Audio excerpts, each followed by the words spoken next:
मित्रों, आज हम आपको फिर अपने खेतों के हाल कुछ दिखाएंगे। और कुछ समय पहले हमने अपने खेतों की कुछ वीडियो दी थी। उस समय धान की जो बालियां हैं वो निकल रही थी।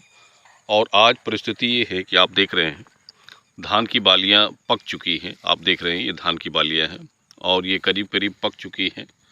और ये मोटे धान की बालियां हैं। आप देख रहे हैं मोटा धान जिसे कहा जाता है, यानी इसकी वैरायटी मोटी होती है। और अक्सर कई लोग इसे कम खाना पसंद करते हैं, यानी ये खाने में चावल इसका जो निकलेगा वो मोटा होगा। और अभी खेत में जल भी है, क्योंकि पिछले कुछ दिनों पहले बारिश हुई थी तो खेत में काफ़ी सारे जल भराव हो गए थे। और अभी ये जल सूख जाएगा तभी इसकी कटाई संभव हो पाएगी। और आप इधर बगल में देख रहे होंगे तो ये महीन धान होता है, मतलब पतला धान जिसे कहा जाता है। ये आप देख सकते हैं अभी ये पका हुआ कम है, कुछ समय में ये भी पक जाएगा। तो इसको भी लोग ज़्यादा लोग खाना पसंद करते हैं, क्योंकि ये खाने में सरल होता है, स्वादिष्ट होता है। और कुछ समय के बाद ये सभी खेत खाली हो जाएंगे, यानी जैसे ही ये धान 10 से 15 दिनों में पक जाते हैं तो इनकी कटाई चालू हो जाएगी। और कारण लेट होने का कि जल भराव, जैसे बरसात हुई तो इसके कारण विलम्ब हो रहा है। और बरसात अकारण असमय हुई, कुछ लोगों की फसल इसमें गिर भी गई। अधिक बरसात के कारण जो लंबी फसल थी, जिनके पौधे बढ़े हुए थे, तो वो फसल खेतों में गिर गई। तो इस कारण नुकसान भी हो जाता है किसान का।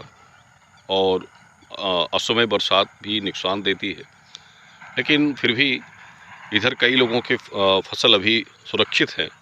और बस यही है कि जल भराव खत्म होने पर उनकी कटाई चालू होगी। और मित्रों, कुछ प्रश्न के उत्तर हम इस वीडियो में देना चाहेंगे। कई लोग प्रश्न करते हैं गर्भधारण के कुछ संबंध में, दिन या रात कंसीव करने का समय क्या होना चाहिए। और देखिए, एक बात तो ये बता दें कि जो पुराण कहते हैं, शास्त्र कहते हैं, तो शास्त्र में ये कहा गया है कि गर्भधारण जो होता है, एक गर्भाधान की प्रक्रिया, संस्कार, गर्भधारण संस्कार जिसे कहा जाता है। और इस प्रक्रिया को कभी भी आपको दिन में नहीं करना चाहिए। ये प्रक्रियाएं ऋतुकाल के बाद रात्रि के लिए ही निर्धारित की जाती हैं, यानी रात्रि के समय में ही इनका प्रयोग करना चाहिए। और रात्रि में इसलिए प्रयोग किया जाता है क्योंकि रात्रि का जो समय है वो समय शांत माहौल होता है, शांत समय होता है। और शांत समय में कुछ ऐसे कार्य किए जाते हैं जिसको करने से उसका जो परिणाम होता है वो सुखद मिलता है। और दिन के समय में आप थोड़ा विचलित भी होते हैं, दूसरी माहौल भी शांत नहीं रहता है। तो इस कारण से दिन के समय में आपको ये जो गर्भधारण की प्रक्रियाएं होती हैं इसको नहीं करना चाहिए।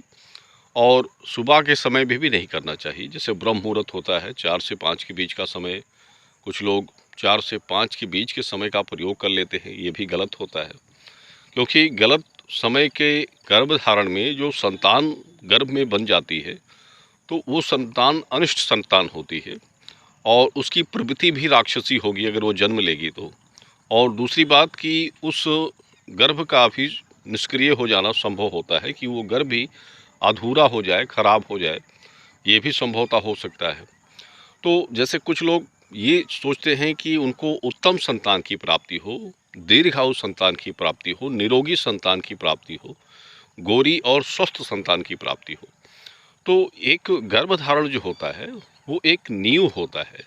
जैसे आप मकान बनवाते हैं तो मकान की नींव जो आप डालते हैं, जो नींव अंदर पड़ती है, उस नींव को आप जितना मजबूत करते हैं और जितने अच्छी ढंग से उसको बनवाते हैं, तो ऊपर आप उस मकान में आप चाहे 1 मंजिला बनाएं या 2 मंजिला कर दें, वो मकान आपका मजबूत रहेगा, यानी उसमें कोई परेशानी नहीं आएगी, कोई दिक्कत नहीं आएगी और वो कभी मतलब जर्जर नहीं होगा। तो इसी वजह से गर्भधारण भी आप एक सही नियम तरीकों के अनुसार अगर उसका प्रयोग करते हैं, संस्कार के अनुसार प्रयोग करते हैं, तो आपका जो भी संतान आपके उस गर्भ से आपको प्राप्त होगी वो गुणवान, दीर्घायु, स्वस्थ और अच्छी परवरिश के साथ उसका जन्म होगा। गर्भ का संस्कार जो होगा वो अच्छा बनेगा।